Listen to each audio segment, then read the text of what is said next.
Alors bonjour à tous, Laurent Leguyadère, je suis consultant Agile et DevOps chez Microsoft.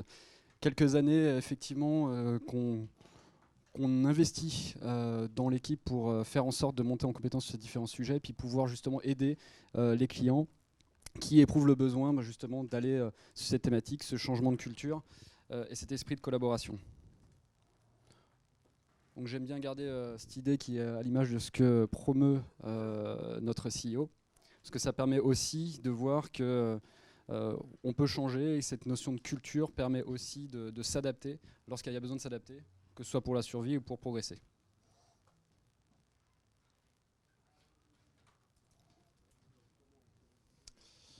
Bonjour, Jean-Marc Desamoré. Pareil, je suis dans la même équipe que Laurent, consultant autour de l'agilité, du DevOps, du Lean Management aussi, entre autres. Moi, j'ai cette petite devise que voilà, la vie est trop courte pour construire quelque chose qui ne sert à rien. C'est ça qui est important. C'est un peu la philosophie du DevOps aussi. C'est que quand on doit prendre du temps à builder quelque chose, à développer, autant mieux que ça sert à quelqu'un et surtout à notre client. Il y a un peu fini le temps où on va développer et puis finalement jamais utiliser la fonctionnalité. Ça fait perdre du temps, de l'argent et du stress aussi à tout le monde. Ça va être ça qui est important et c'est un peu aussi la thématique de toutes les clés du confiance du business, c'est-à-dire que vous allez bien livrer ce que attend le business et pas autre chose. Voilà. Et on va présenter Christophe Gauzet du Crédit Agricole Corporate Investment Banking pour effectivement nous faire un retour d'expérience autour de l'agilité, plus particulièrement autour du DevOps. Oui, donc bonjour. La devise s'affiche pas, c'est pas très grave. C'est les Shadocks, pour ceux qui connaissent, faut être un peu vieux, mais c'est que s'il n'y a pas de solution, il n'y a pas de problème. Et en général, ce que je vois très souvent, c'est qu'on invente des tas de solutions sans s'être posé la question de quel était le problème. Et ces solutions qu'on trouve, en fait, créent de nouveaux problèmes qu'on va résoudre après, puisque forcément on les a créés. Donc là, nous, ce qu'on essaye de faire au quotidien, c'est surtout de s'attaquer aux problèmes, identifier les problèmes et ne trouver des solutions qu'à ces problèmes-là. Surtout pas essayer de trouver ce qu'on fait en général en IT, parce que c'est ce qu'aiment bien faire les développeurs. Tiens, je sais coder en C#, qu'est-ce que je pourrais bien coder en C#? Non.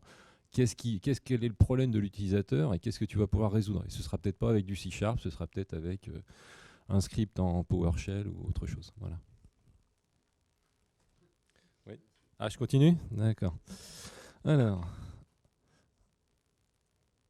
Donc là, c'est un petit peu axé business, sachant qu'il y a des morceaux de la présentation que j'avais fait au Syntec. Donc il y a environ une quinzaine d'années, les études et la prod, c'était des fois un peu le même service, ou en tout cas, c'était le service d'en face. Et quand on livrait en production, c'était bien sûr pas automatisé, c'était à la main. Et quand il y avait un souci, alors que ce soit lors d'une release ou que ce soit un incident de production lié à une mauvaise data, etc., on descendait voir le gars de la prod, et puis avec lui, on résolvait le problème. Alors, c'était pas toujours très maîtrisé, il y avait des sorties de piste à l'époque, mais en gros, en 10-15 minutes, la plupart des incidents étaient résolus.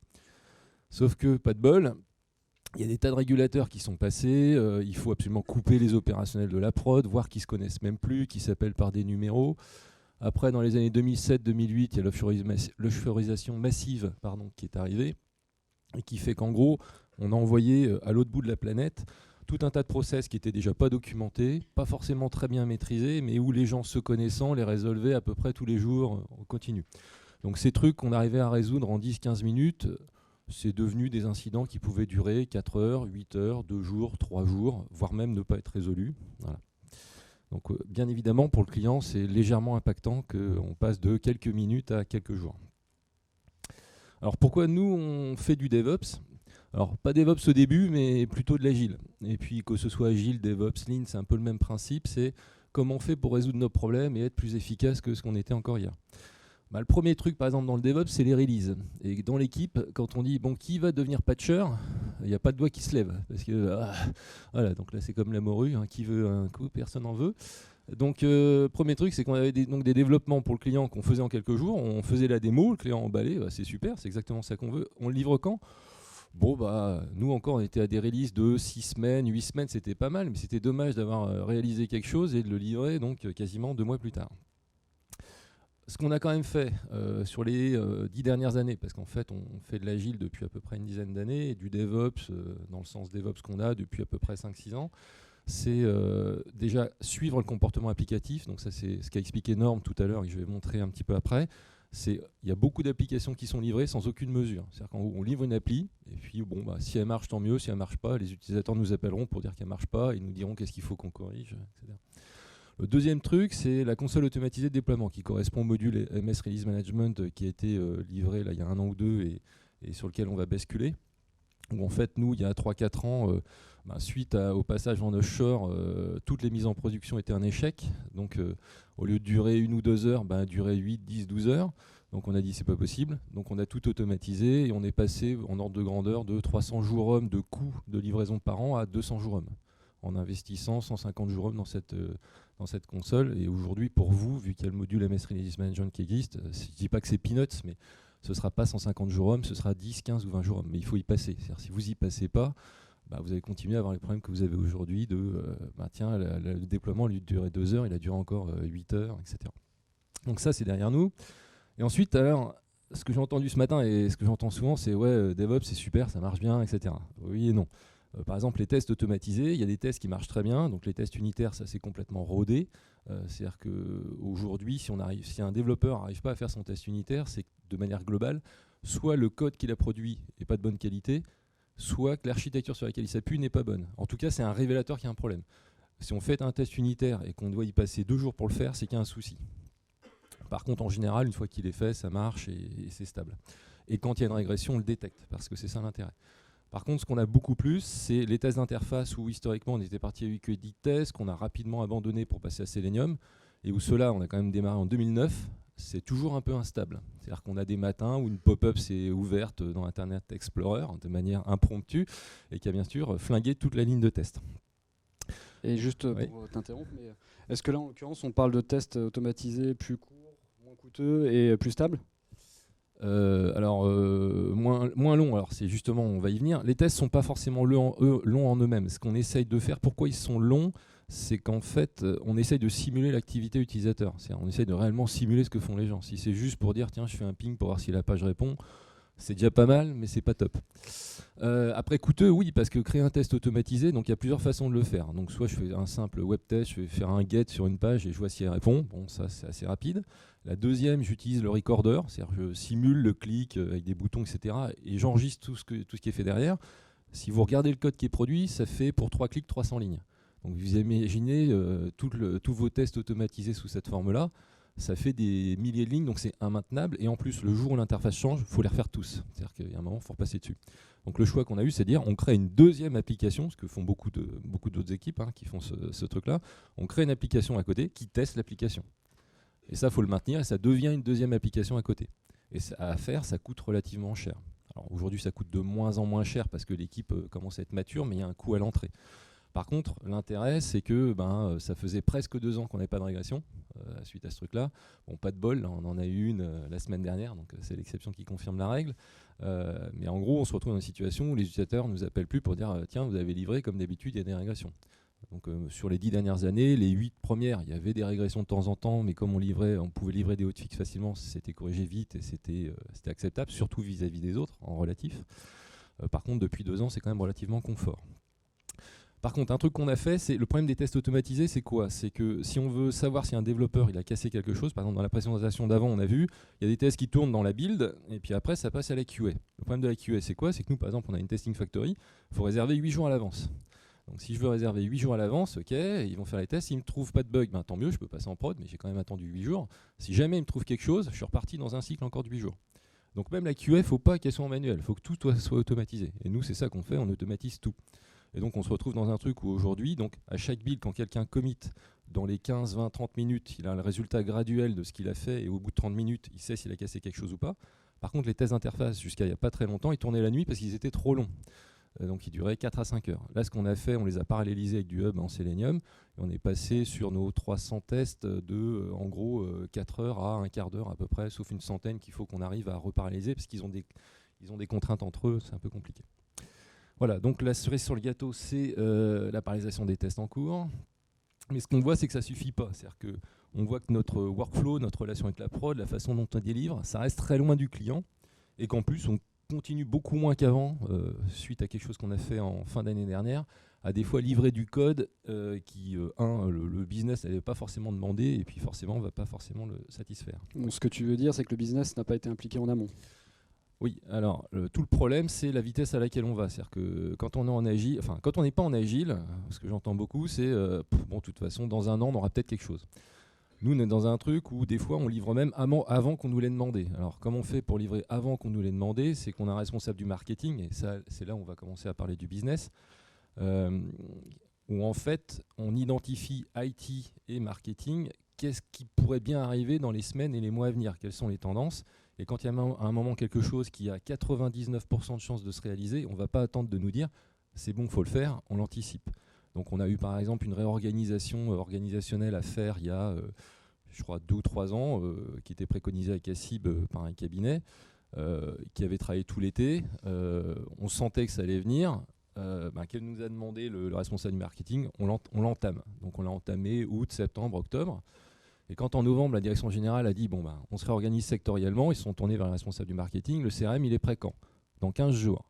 Alors, la DG, ils n'ont pas compris, il n'y a que 15 jours de dev. Non, on a déjà tout préparé, on est juste en train de finir et on attendait le go pour déployer. Donc c'est ça qu'il faut arriver à faire, c'est pour éviter, alors, je vais quand même réexpliquer ça parce que c'est un peu confus. Quand on est dans des applis qui délivrent à 1 an, 2 ans, le métier, finalement, il ne suit plus ce qui se passe. Il lâche et puis il fait, s'il y a quelque chose qui arrive, tant mieux. Quand on est en agile, on arrive dans des cycles qui sont des fois tellement courts que c'est le métier qui n'arrive plus à suivre. Et qui fait que nous, régulièrement, on est obligé d'entamer des développements sans avoir eu la validation du métier. Et le problème, c'est qu'on se retrouve à la fin avec c'est pas exactement ça que je voulais. Donc ce qu'on a fait en fin d'année dernière, dans TFS, on a nos user stories, nos test cases. On a mis des statuts de workflow de validation sur les test cases et les user stories pour dire je suis capable de savoir quand on va démarrer une user story, est-ce que les test cases et les user stories ont été lus et validés par le business. Sachant qu'un test case et une user story, pour ceux qui ne le connaissent pas, classiquement un projet ça va être 50, 60, 100 pages de spec. Une user story, ça va être une ligne de code pour dire une ligne de texte pour dire qu'est-ce que je fais, quel est l'objectif derrière, et puis les test cases qui vont sur 10, 15, 20 lignes décrire ce qu'il y a à faire. Donc c'est très synthétique, ça se lise très vite et on peut valider relativement rapidement. Donc ça fait que 9 fois sur 10 maintenant, le truc que j'ai évoqué juste avant ne se produit plus. C'est-à-dire qu'on se retrouve bien à avoir quelque chose au final qu'on va livrer qui est conforme à ce qu'on nous a demandé au début. Voilà. Alors, DevOps, une solution pour réaccélérer. On était déjà accéléré, mais on s'est dit on va encore accélérer un peu plus. Donc le truc essentiel et qui nous fait perdre du temps, c'est l'erreur humaine. Donc c'est ce qui a été évoqué tout avant, je ne vais pas le redire. C'est que nous, ce qu'on avait avant la console, c'était comme beaucoup tout un tas de checks lors d'une release à respecter. Je désinstalle de 2IS, ensuite je coupe la base de prod, etc., etc. Je passe des scripts, ensuite je mets à jour les MSI, etc. Donc ça venait un peu comme dans les avions avant de décoller, quoi. Sauf que je ne sais pas si vous regardez les trucs, c'est un peu sur les chaînes 19, 21, etc., les crashs d'avion. On voit que très souvent les crashs d'avion avant, c'était parce que le pilote était fatigué, etc. Donc nous, on s'est dit, on va arrêter d'avoir des pilotes fatigués, autant que ce soit la machine qui soit fatiguée, et c'est elle qui fait tous ces checks. Donc on évite d'avoir des checks manuels, donc on essaie de tout contrôler derrière. Et que les étapes d'environnement soient checkées par le système. Donc au global, on a automatisé tout ce qui est packaging et déploiement. Alors pas avec des solutions standards, donc ça nous a coûté un peu cher. Ce qu'on a fait attention par contre, c'est d'être par exemple en PowerShell pour pouvoir migrer rapidement vers un release management, ce qui est d'ailleurs en cours. D'automatiser tout ce qu'on a pu, que ce soit unitaire, intégration, smoke test. Alors ça, j'en parlerai pas parce que sinon on va rentrer dans un truc trop long. Et interface ou bout en bout, parce que toutes les applis ne sont pas web. Dans le service, on s'occupe du CRM, on a aussi la responsabilité de la conformité, tout ce qui est délit d'initié, etc. Mais aussi toute la direction financière, on récupère des flux de marge bancaire, d'encours, etc. Là, il n'y a pas d'interface, par contre, il y a tout un tas de traitements. Il n'empêche que ce soit interface ou traitement, on traite le traitement de l'entrée à sa sortie. On vérifie que ce qui est sorti est bien cohérent avec ce qu'on voulait que ça sorte. Alors, un truc qui est sur le côté que j'ai mis en rouge, c'est la performance, c'est que c'est un des derniers sujets qu'il faut qu'on attaque. Ça, c'est ce qui a été évoqué par Norm au tout début, c'est le temps que les gens perdent à attendre que la page s'affiche. Des fois, on va dire, on est super content, tiens, cette page s'affiche en 3 secondes, elle a plein d'informations, c'est super. Oui, mais il n'empêche que nous, le CRM, c'est 3600 utilisateurs. on n'en a pas 3600 en permanence connectés, mais on en a 800 tous les jours quasiment en permanence. 800, s'ils perdent 3 secondes à chaque fois qu'ils vont sur leur dashboard, faites 800 fois 3 secondes, fois X fois dans la journée, on fait perdre du temps à toute la boîte. Donc le truc, la performance, c'est essentiel. Et en général, on ne le mesure pas. Donc là, ça, c'est le dernier truc qui nous reste à faire, parce que tout est logué. On a un équivalent d'APP Insight, mais qu'on a mis dans l'appli il y a une dizaine d'années, qui log tout. Il faut qu'on arrive à mieux tracer ça et à voir, et à dire, on n'est pas top, mais aujourd'hui, en moyenne, vous perdez 15 minutes, 20 minutes à attendre que les pages s'affichent. L'objectif serait peut-être qu'on passe à 12, puis à 11, puis à 10, etc., etc. Alors ensuite, le deuxième point essentiel, c'est la proximité et le partage entre les études et la production. Donc j'ai fait rapatrier les intervenants de production qui étaient partis à Singapour, je les ai fait rapatrier à Paris parce qu'on n'y arrivait pas, il faut être honnête. 12 heures de décalage, je ne parle pas un anglais top. Il y a des fois, moi avec l'accent, je n'y arrive pas. Donc, et puis après, ça se perd dans les limbes d'un workflow qu'on ne comprend pas. Donc on a réussi au moins à faire ça. T'as une question? Ouais, j'ai juste une question, parce qu'on parle de partage études-production, mais en l'occurrence, c'est le business et la proximité avec le business, en fait. Oui, alors les trois sont essentiels. Ce qu'il y a, c'est que rarement la production va être en lien avec le business. Par contre, ce qu'on fait, nous, c'est qu'on essaye de tenir au courant nos ops de qu'est-ce qu'il y a dans la prochaine release. Fonctionnellement, on les informe quand même de ce qui va arriver, mais surtout dans la prochaine release de qu'est-ce qui pourrait changer en termes d'archi, parce que c'est ça, eux, qui va les impacter. Alors, on est très proche avec le business, on les a au téléphone toute la journée, on va les voir quand on a besoin de les voir, mais c'est clair, parce que c'est des questions qui sont posées, par exemple, est-ce qu'on peut faire du DevOps offshore? Alors oui, en théorie, on peut en faire, mais déjà en local, c'est dur. Alors, et pourquoi c'est encore plus dur en offshore, c'est que y en a qui voient DevOps comme tiens, je colle un outil et c'est fini. En gros, j'ai mis des process, je mets un outil. Non, les outils ils bougent tout le temps. Pourquoi ils bougent? Parce que les process ils bougent. Donc il faut réadapter les outils. Comment je fais pour réadapter les outils? Il faut que je discute avec les ops pour dire qu'est-ce qui ne va pas dans l'outil et comment je le retune. Si ce gars-là, il est à l'autre bout de la planète, qu'il a un décalage horaire de 6 heures, comme j'ai dit tout à l'heure, et qu'il parle un anglais que je ne comprends pas, l'outil ne bouge plus. Voilà. Et donc on ne s'améliore plus et c'est fini. Ça a répondu à ta question? Yes. Alors, dernier truc, et c'est ce que j'évoquais juste avant, c'est le suivi du run. Donc très souvent, en général, on a les utilisateurs qui vont nous appeler pour dire tiens, c'est bizarre, ça marche à moitié le CRM. On va se rendre compte qu'il y a un des 2 serveurs de prod qui est tombé ou qu'il y a des dysfonctionnements, et c'est embêtant parce que s'il y a du monitoring, c'est pas pour les chiens, ce serait bien que ce soit tracé, traqué, ça ne marche pas encore très bien. Par contre, ce qui est encore pire, c'est ce que j'ai évoqué tout à l'heure, qui a bien évoqué Norm, c'est le suivi applicatif. C'est le fait qu'en fait, il y a aujourd'hui 9, pour pas dire 99% des applications qui sont livrées sans monitoring. Donc là, ce que je vais montrer, c'est que dans le CRM qu'on a nous, ça c'est le CRM, donc il y a un onglet My Home, client pour l'essentiel des clients, les contacts, les employés, etc. C'est pas du CRM Dynamics, c'est du Made in House. Et il y a un onglet IT. Pourquoi il y a un onglet IT? Parce que dans cette application, il y a 3600 utilisateurs, dont une trentaine d'IT supervisors, qui est l'équipe du CRM, qui a un rôle là-dedans, qui a accès aux clients, un peu ce qu'expliquait Antoine, où on a accès à la prod, on voit ce qui se passe dans l'appli, etc. Et surtout là, il y a plein d'onglets, il y a plein d'autres onglets que je ne vais pas montrer, mais celui-là qui est la synthèse, qui montre l'activité du CRM, combien d'utilisateurs quotidiens par jour distincts, combien de hits, et surtout l'exception chart qui est au milieu, où historiquement, quand on a lancé le CRM en décembre 2006, on avait pour 1000 pages consultées une vingtaine d'erreurs. Alors, soit carrément de la fatale, un beau message rouge qui dit null pointer exception, etc., ou nulle référence, ou des fois une page incomplète parce qu'il manque un morceau. On était à 20 pour 1000, donc là, on ne le voit pas forcément très bien parce que des fois c'est très plat. Alors des fois il y a des petites montées parce qu'il y a une livraison, il y a un truc qui dysfonctionne, mais en gros on est tombé à 0,3 pour 1000. Comment on est passé de 20 à 0,3 pour 1000? C'est qu'en bas il y a un petit truc subtil qui est ici. On a un petit algo qui tourne, qui récupère toutes les exceptions que rencontrent les personnes dans le système, qui essaye de les mettre par paquet, qui dit par exemple là, il y a eu 103 occurrences d'un problème fatal dans le dashboard. Ensuite, il y a eu 100 occurrences d'un autre problème, etc. Donc on voit les plus importants. On ne va pas corriger le dernier à 18. On va d'abord à chaque patch, à chaque release, on corrige les 3 premiers. Et donc de release en release, il y a de moins en moins de bugs, il y a de moins en moins de dysfonctionnements dans le système. Et comment on fait ça? Donc c'est ce que j'ai entouré. On a un lien avec TFS. C'est-à-dire qu'à chaque fois qu'il y a une problématique qui est rencontrée dans le système, qui est agrégée en disant voilà le nombre d'occurrences, on a le lien dans TFS. Et là, par exemple, ce qu'on sait sur celui qui est ici, c'est qu'il est en cours de correction, par exemple. Et ce qui se passe quand on passe en prod, après, soit il y a un rond vert qui va dire c'est bon, il est corrigé, il n'y a plus d'occurrence de ce problème, ou non, il y a encore des occurrences, donc là, il faut encore corriger parce qu'on croyait qu'on l'avait corrigé, mais on ne l'a pas réellement corrigé. Alors, les freins à DevOps, c'est là où on va attaquer. Premier sujet, trouver les bons développeurs. Donc nous, on fait passer des tas de tests pour recruter nos développeurs. Si on ne fait pas passer de tests, qui est le cas de, encore une fois, 9 équipes sur 10, pour ne pas dire 99, bah en gros, on recrute un peu n'importe qui. Nous, on fait passer des tests donc, à base de kata aujourd'hui. Alors pourquoi on est passé au kata? C'est qu'avant, on faisait passer des tests sur papier, qui n'étaient pas scolaires. Hein. Ça ne consistait pas à savoir est-ce que le développeur il sait ce que veut dire le mot-clé virtual, etc. Parce qu'on peut savoir ce que veut dire le mot-clé virtual, un peu comme je connais les mots en anglais, mais je ne sais pas parler anglais. Donc on vérifiait qu'il savait un petit peu parler anglais. Sauf que ça ne suffisait pas, parce qu'on s'est rendu compte qu'il y en avait par exemple qui ne savaient pas vraiment utiliser Visual Studio, et bien qu'ils sachent coder. Enfin, qu'ils connaissent les principes objets, etc.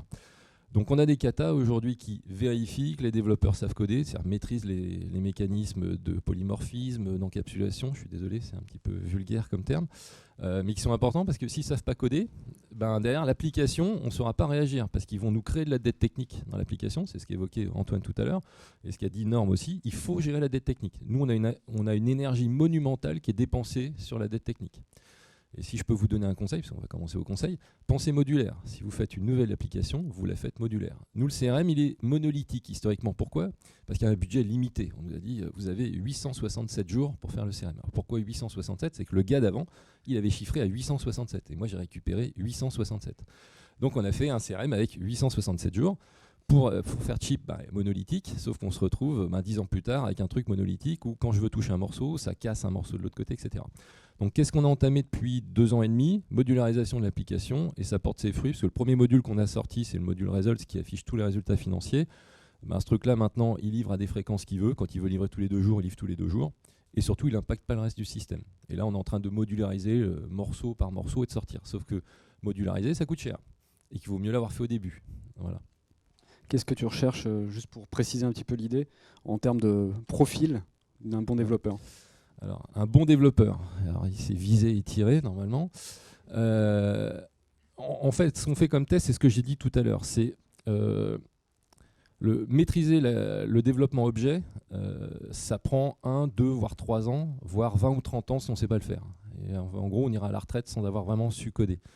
Là, j'ai vu quelqu'un qui, parce qu'on fait passer donc des katas à distance avant de faire déplacer les gens, c'est-à-dire on fait déplacer les gens quand on a vérifié quand même que le niveau est là, et 3, 4 fois sur 5 on les fait pas venir parce que le niveau est vraiment déplorable. Je vais vous l'illustrer rapidement. L'héritage, c'est un truc très simple, c'est vous allez par exemple avoir une classe véhicule et puis je fais hériter une classe voiture, une classe moto, une classe camion, etc.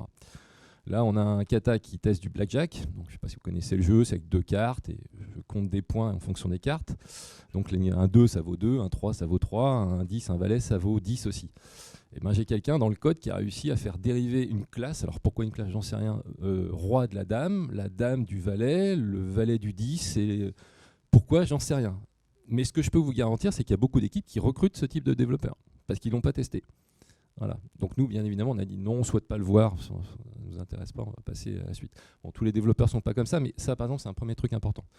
Le deuxième truc, et c'est pour ça qu'on fait du recrutement collaboratif et qu'on recrute à 7, on fait passer 3 katas, un en objet C#, un en SQL, un en web, puis à la fin, je fais le dernier contrôle.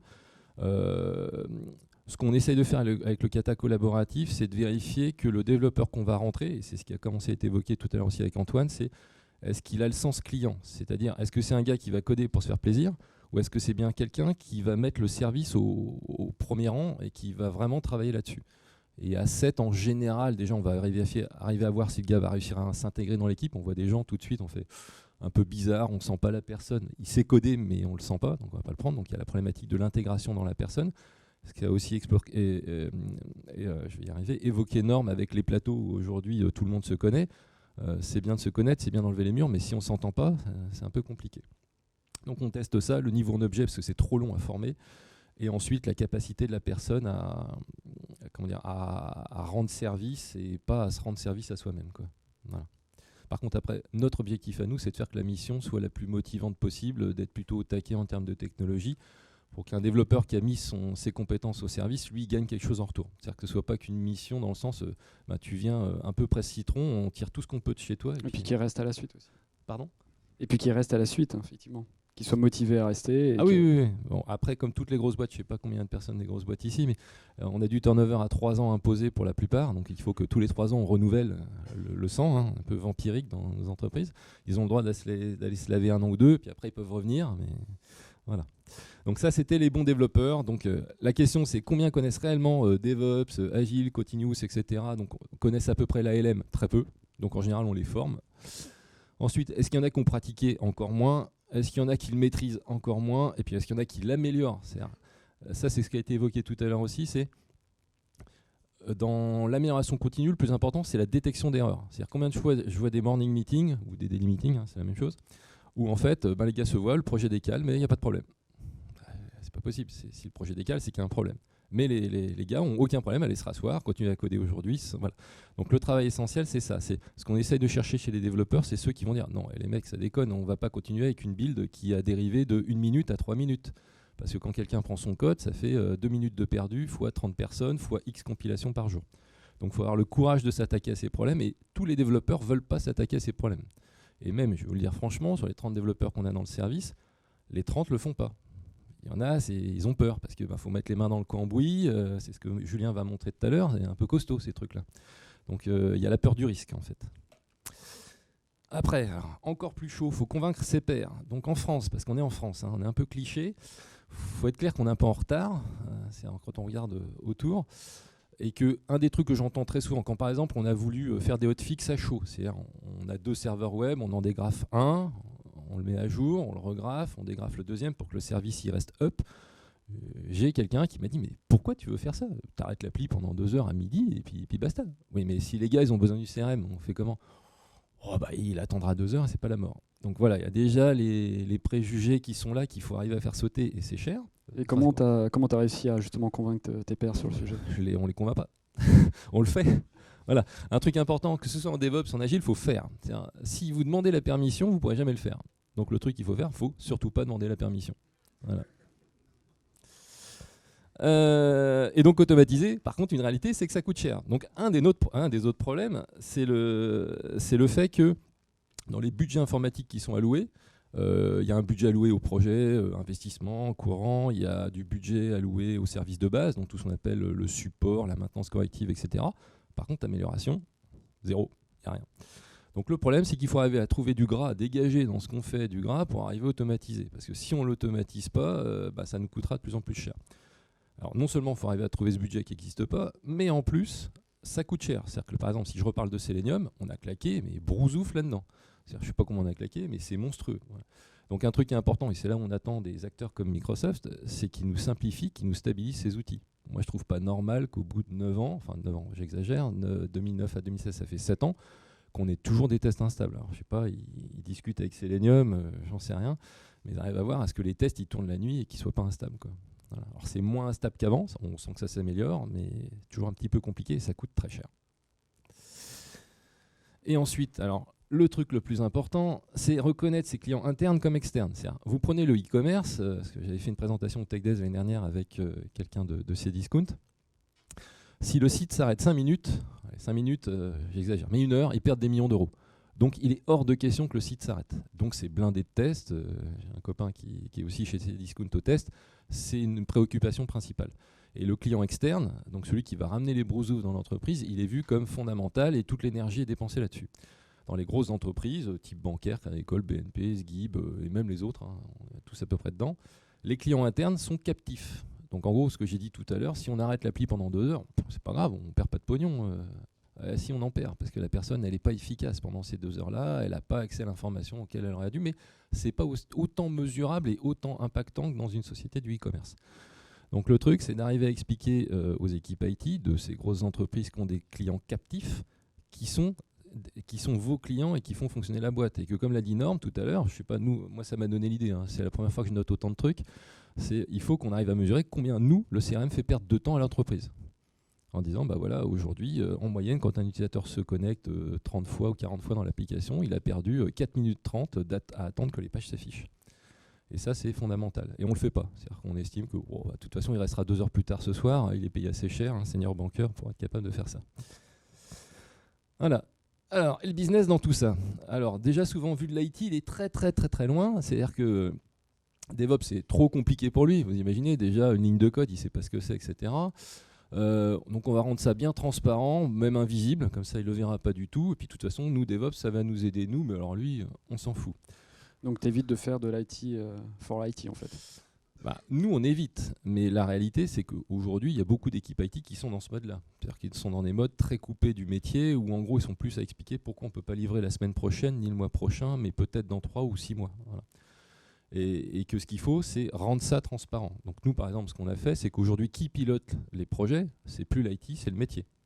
C'est-à-dire quand à un moment, on voit qu'un projet commence à décaler parce qu'on va soit pas à la vitesse prévue, parce qu'on rencontre des difficultés techniques, soit qu'on manque de monde, etc., c'est le métier qui va décider, parce qu'on a tout un tas de graphes qu'on leur montre. Tu me remets un gars là-dessus, ça fait quoi? On a un truc qui calcule en automatique, on a customisé TFS pour ça, pour recalculer des dates en automatique. Donc on n'a pas de PMO qui met des tas de chars, des tas de barres à jour dans Excel. Ça se calcule automatiquement en temps réel, comme l'a expliqué Norm. Et ça fait que tout de suite, le client, lui, décide, tu me remets encore une personne. Ouais, bon, après, il y a des limites, on ne peut pas paralyser à mort, mais c'est le métier qui va décider de est-ce qu'on met ou pas des personnes. Combien de temps? On a dépassé? Bon, alors j'avance. Et donc le business, lui, il va dire qu'en gros, on ne l'écoute pas. Et il a raison, parce qu'on ne l'écoute pas souvent.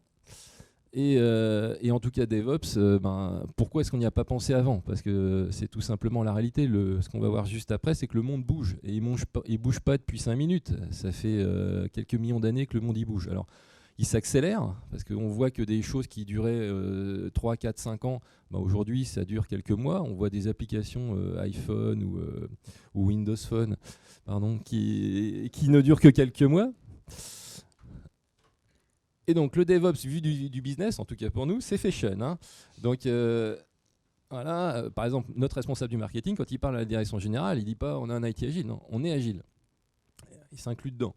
On n'anticipe pas les besoins, on les prépare. C'est ce que je vous ai expliqué tout à l'heure sur le fait que l'organisation sectorielle, on l'a carrément implémentée en avance. Qu'ils ne changent pas d'avis. Ça, c'est le premier truc de l'IT, c'est dès que le métier vient en disant « Ah, on voudrait ça différent. Ouais, alors pourquoi c'est compliqué ?» Non, ils s'adaptent. Et nous, on doit s'adapter. Sinon, si on n'adapte pas l'IT au business, l'entreprise, elle coule. Et ça, truc essentiel, ils ne testent pas nos solutions. C'est-à-dire combien de fois on voit des métiers ou des MOA qui passent leur temps à tester ce qui est délivré. Ça, c'est fini. On essaie de le faire le moins possible. Ce qu'ils font par contre, ils vont tester ce qu'on a livré en qualif où il y a tout un tas de tests automatisés qui ont validé les 4 tests qu'on a vus en amont. Et eux, tout ce qu'ils vont faire, c'est vérifier qu'ils n'ont eux rien oublié. On n'est plus dans de la validation de est-ce que ce que j'ai demandé est conforme. Ça, on s'en fout, c'est fait. Par contre, est-ce que finalement ce que j'ai demandé, c'est bien ce qu'il fallait? Et ils vont très souvent se rendre compte que tiens, il y a un cas de test qu'on a oublié ou il y a un cas de test qui est incomplet, on va le recompléter, remodifier le code, etc. Et puis ensuite, le DevOps, c'est rassurant. C'est-à-dire qu'en fait, il voit que c'est de plus en plus fiable, qu'on livre de plus en plus souvent, etc. etc. J'avance. Alors, livrer, c'est dangereux, parce qu'on peut avoir des risques de régression, etc. Et qu'il faut relivrer des trucs en urgence, qu'on perd de la confiance, etc. Donc la norme, il a évoqué vite fait les feature flip tout à l'heure. Et c'est quoi un feature flip? C'est du tag dans le code qui permet de dire, au lieu de livrer la fonctionnalité en prod, en gros, je mets un flag on-off, et je peux même aller plus loin, parce que le on-off permet de désactiver la fonctionnalité si jamais elle ne marche pas en prod. C'est carrément dire, je mets des populations à côté. Par exemple, Amazon, quand il livre des choses, il ne livre pas pour tout le monde. Je ne sais pas si vous êtes tombé sur une page Amazon qui dit, désolé, le site est en maintenance ou il y a un bug. Ça n'arrive jamais. Donc comment ils font ça? C'est relativement simple. Ils mettent du feature flip avec des populations limitées sur des bêta-testeurs en prod. Ils vérifient que ça marche, et puis après, ils ouvrent de plus en plus largement aux populations. Donc nous, quand on livre, on va ouvrir à 10, 20, 30 personnes. Si ça marche, 50, 100, puis à la fin, on ouvre à tout le monde. Et surtout, si ça ne marche pas, on peut désactiver tout de suite. Ensuite, donner les clés au business, c'est dangereux. Si jamais on lui donne l'application, il peut laisser le bébé au bord de la route, un truc un peu dingue, ou carrément prendre son skate et aller sur la vague la plus haute, ou se mettre à faire des trucs de dingue entre des pylônes, voire même faire le tour du monde en avion. Mais heureusement, parce que c'est ça qu'il doit faire. S'il ne fait pas ça, l'entreprise, elle coule. C'est-à-dire, si l'entreprise n'est pas innovante, derrière, on a une IT qui est de plus en plus... Aujourd'hui, c'est ce qu'a dit tous les interlocuteurs avant, les entreprises deviennent software. Donc si le software derrière, il ne supporte pas l'entreprise, on va se retrouver dans un truc où on va être en haut et on va rester en haut. On ne fera pas d'avion, etc. Et en plus, ça ne marchera pas. Voilà. Donc nous, on doit être capable de faire ça. Rapidement, par rapport au release management, très souvent, c'était études prod, voire même prod qui déployait. Donc là, nous, aujourd'hui, c'est les devs qui mettent à dispo. Par contre, ce qu'on va faire, c'est que ça, c'est notre objectif pour la fin d'année, c'est le business qui clique et qui fait carrément les déploiements lui-même. Donc non seulement il va piloter le projet, ce qui est le cas aujourd'hui en partie quand même, mais en plus il va piloter le run. C'est lui qui va dire ça part en prod. Voilà. Avec un calendrier de la prod qui va dire non, là sur cette heure-là c'est pas possible, etc. Et la prod est juste en support. Ce qui devrait être son rôle depuis longtemps. Voilà, mais aussi en aval. Je suis désolé, je passe parce que voilà. User voice, oui, il faut juste écouter les clients, c'est pratique. Donc il faut avoir un retour et un feedback. Ouais, juste comment tu perçois, tu mesures l'utilisation de ce qui est quelque part livré. On a tout logué, hein. Tout est logué, il faut juste qu'on analyse et des fois on n'a pas le temps d'analyser. Ça c'est aussi, si on met plein de mesures et qu'on a plein de graphes, il faut passer dans tous les graphes, voir, etc. Donc c'est ça qui est plus chaud. Aujourd'hui on a tout ce qu'il faut. Après c'est qui je mets derrière pour exploiter tout ça, faire les retours et voilà. C'est du temps. Et dernière slide, là j'ai fini. Nos vrais clients, c'est-à-dire très souvent, il y a le pavé du haut, c'est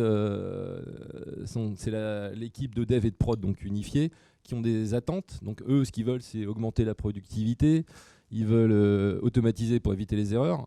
Très souvent, les seuls utilisateurs qu'on croit ou nos clients, c'est les users management, donc le top management qui a demandé une super appli, etc. Et on croit que c'est eux qui vont nous donner l'état de l'appli. Non, c'est les utilisateurs réels. Les users management, eux, qu'est-ce qu'ils veulent savoir quand est-ce que ça arrive et combien ça coûte. Après, le reste, ils s'en foutent, ça les intéresse pas. Les utilisateurs réels, eux, par contre, ils veulent que ce soit utile, parce que si ça sert à rien, si on a codé des fonctionnalités qui servent à rien, c'est nul. S'il n'y a pas la fonctionnalité principale, c'est nul aussi. Est-ce que c'est ergonomique? Est-ce que c'est disponible? Est-ce que c'est performant? Est-ce que c'est sécurisé? Et puis après, il y a le management IT avec mes chefs qui, eux, veulent des chiffres et savoir, OK, le quand, mais à combien, et finalement, où est-ce qu'on va. Donc ça, c'est la vie. Oula, je suis pas sur le bon truc. Et donc le truc fondamental, c'est les real users qui sont le plus important, et ce qu'a dit Norm et tout le monde, c'est il faut suivre l'activité, et c'est eux qui font la boucle de rétroaction. Donc ça, c'est une boucle de rétroaction en électronique. C'est comme ça que marchent beaucoup de trucs. Le signal est divergent au début, et puis ça converge de plus en plus. Donc ce truc-là est fondamental, et surtout, c'est eux qui vont donner la vision, et qui vont dire où est-ce qu'on va réellement. Voilà. J'ai fini.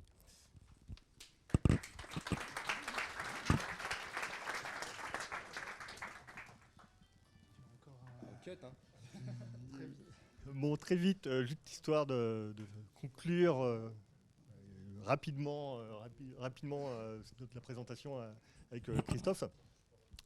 Donc l'un des points clés quand on veut discuter avec le business, c'est bien d'être capable d'identifier des clés de confiance qui vont faire en sorte qu'on a cette collaboration avec le business, mais aussi les développeurs et les opérations. C'est toujours cette difficulté, c'est comment je peux identifier cette clé de confiance, qu'est-ce que demande le business, la valeur elle-même qui peut attendre derrière, comment je vais définir les priorités sur mes investissements, sur les budgets, les développements que je veux mettre en avant, comment est-ce que je peux et pourquoi pas aller plus vite. Ça, c'est des questions qu'on peut se poser régulièrement. Les outils, l'automatisation, l'ALM entre autres est une des réponses, mais peut-être que la priorité du business, c'est pas forcément d'aller plus vite. Peut-être que derrière, lui, il veut, pourquoi pas, être capable de livrer de la valeur plus attendue par rapport à ses priorités business elles-mêmes. C'est pas toujours aller plus vite. Puis aussi, on a ces problématiques, quels sont les coûts, où se trouvent mes structures de coûts dans mes développements. On peut avoir ces difficultés que peut se poser le business et comment on peut l'adresser là. Donc ça, c'est les points qu'il faut adresser dans le DevOps, qu'il faut après, bien sûr, identifier et discuter. L'un des outils qui va pouvoir éventuellement nous aider à mettre en œuvre du DevOps et justement à travailler sur cette valeur-là, ça va être de travailler, par exemple, ce qu'on appelle ce qu'on appelle la chaîne de valeur. Donc c'est, comme l'a dit Christophe, c'est pas qu'une question d'outils, c'est aussi une question de processus. Et avant de pouvoir automatiser et mettre en place ces outils, c'est de comprendre vos processus. Et donc, le but, c'est de modéliser de bout en bout de la première idée du business jusqu'à la prod et voire même la maintenance opérationnelle, l'ensemble de toutes ces activités-là, identifier qu'est-ce qui marche bien, qu'est-ce qui ne marche pas bien, et après, vous allez pouvoir automatiser beaucoup plus facilement. C'est en ayant bien cette vision de bout en bout et pas que se concentrer que d'un côté le développement ou que les opérations, bien comprendre toute la chaîne, et là vous allez pouvoir mettre en œuvre l'automatisation, ce sera beaucoup plus facile. Autre point qui peut être important aussi pour gagner la confiance du business et qu'on a toujours cette difficulté, c'est qu'on a plusieurs projets qui devaient être livrés, on a des équipes réduites, un budget à 867 jours, c'était bien ça, il faut que tu fasses avec et tu n'as pas le choix, et donc du coup comment je fais pour gérer mes projets en parallèle. Et puis tout d'un coup, il y a le business qui demande, bah voilà, j'ai 2 autres projets qui arrivent. Ah ben désolé, moi je peux pas faire plus que ça. Il va falloir attendre que je vais livrer mes projets 1 et 2 pour pouvoir m'occuper du reste, parce que ben, j'ai des équipes réduites, je ne peux pas faire plus. Donc on a cette difficulté-là, et du coup, ben, forcément, par rapport à si on veut viser un marché où on a des besoins qui sont apportés par le métier, ben, toute cette période-là, c'est des périodes qui vont être du point de vue du métier, du gaspillage. On est incapable de livrer et de répondre aux besoins du métier. C'est une perte de temps, ça peut être une perte d'argent, on peut manquer des opportunités business vis-à-vis du marché. Alors, je ne vous parle même pas du projet numéro 5, parce que lui, il va attendre quasiment 1 an avant de pouvoir être livré. Ben, le DevOps, et entre autres, travailler sur de manière modulaire, sur des fonctionnalités ou sur des features, ben, ça va être de se concentrer sur ce qu'on appelle le produit viable minimum. Donc, ça va être d'abord, sur le projet 1, on va le découper, on va livrer le plus tôt possible la vraie valeur qui va être attendue par le métier, parce qu'on n'a pas forcément besoin de livrer tout le projet en lui-même pour qu'il commence à avoir des bénéfices. On va se concentrer sur la fonction clé qui est attendue du projet pour générer de la valeur le plus tôt possible. Et comme forcément le découpage est beaucoup plus fin, du coup on peut aussi lancer le 2e projet en parallèle, et puis pourquoi pas même le 3e projet, ce qui fait que on va générer beaucoup plus rapidement de la valeur. Alors certes, la valeur ne sera pas au maximum au bout des 6 mois qu'on pouvait attendre, ça va être plus décalé, mais on est déjà beaucoup plus présent, on va marquer sa présence sur le marché aussi. On est capable du coup d'avoir un retour, et pourquoi pas un ROI beaucoup plus rapide. Et ça va être ça qui va être important. Et forcément, derrière, il y a le projet 5, par exemple, qui lui devait démarrer au bout de 12 mois, il va démarrer seulement au bout de 3 mois.